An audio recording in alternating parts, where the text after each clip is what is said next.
já jsem Svety a srdečně vás vítám. Je tu další video od Gary, neodmítám. Lajky a komentáře jsou krásnými gesty. Super, že jste přišli na Svetyho cesty.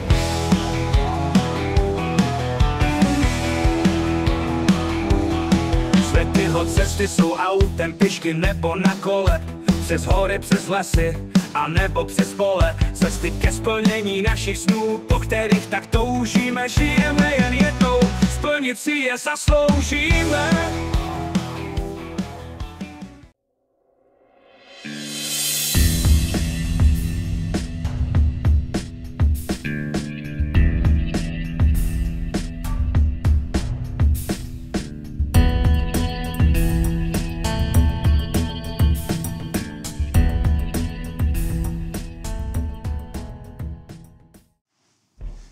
Jihozápadně od obce Velhartice se nachází děsivé místo, nevhodné k pouhé návštěvě, natož k delšímu pobytu.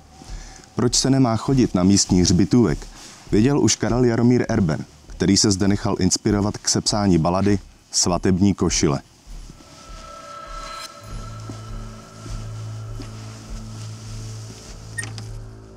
Stranou od obce Velhartice v polích u lesa obklopuje kostel svaté Máří Magdalény z roku 1373 Malý hřbitov. Vypadá nenápadně jako každý druhý vesnický hřbitůvek a na první pohled na něm není nic výjimečného. Mělo by to být místo klidu a míru. Pro zesnulé přímo klidu věčného. Zdá se však, že tomu tak úplně není. Jako by tu bylo přítomno něco zneklidňujícího, ne-li rovnou zlého.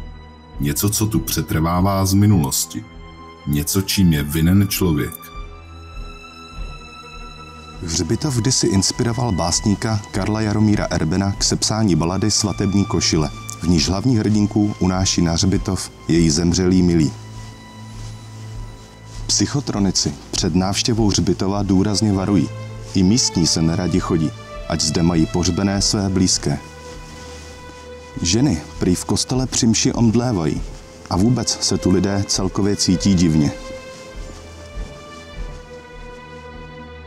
Podle publicisty inženýra Pavla Kozáka proběhl kdysi v jihovýchodní části Velhartického hřbitova jakýsi obřad černé magie, jehož účelem bylo právě oživení mrtvého.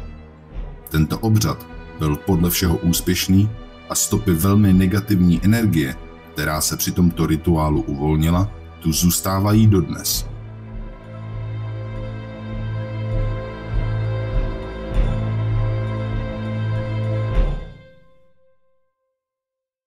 Podle jedné z místních pověstí unesli satanisté z nedalekého dvorce krásnou panu a obětovali ji při svém rituálu. Na různé podivné síly citliví lidé říkají, že dodnes se dá dokonce vystopovat místo, kde umrlec přenesl svoji milou přes hřbitovní zeď.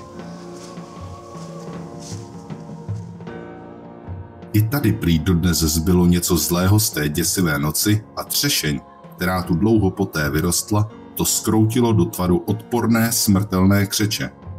Mrtvý pahýl tohoto žalostě zmučeného stromu tu vně hřbitovní zdi jižně od vstupní brány stojí dodnes.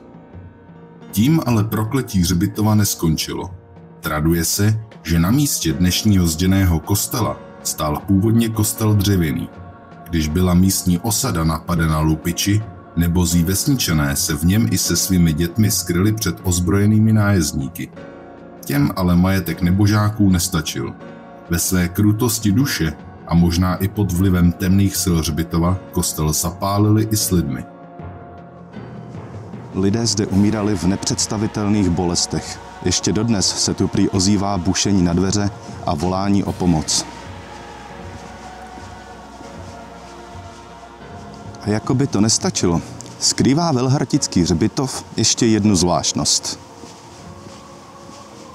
Ze zděného štítu kostela svaté Máří Magdalény již odedávna zhlíží na příchozí několik tmavých skvrn, které při pozornějším pohledu nápadně připomínají dívčí tvář. Skvrny prý na chvíli zmizí, když štít dostane novou omítku či nátěr, ale pak se znovu objeví. Vystoupí zvolna, ale nezadržitelně z bílé barvy štítu, jako by chtěli něco naléhavého sdělit. Někteří místní věří, že tvář patří dívce unesené sem oživlým úmrlcem. Jiní si však myslí, že jde o obličej hradní paní či jiné ženy, která poblíž kostela kdysi tragicky zahynula. No a pro tohleto video už je to vše. Pokud se vám líbilo, tak budu strašně rád za lajky a hlavně komentáře. Pokud ještě nemáte odběr, tak to právě teď můžete napravit. Pokud ještě nemáte zaškrtlý zvoneček, tak to taky napravte, aby vám neuteklo další pěkný video. A já se budu těšit zase příště. Mějte se báječně.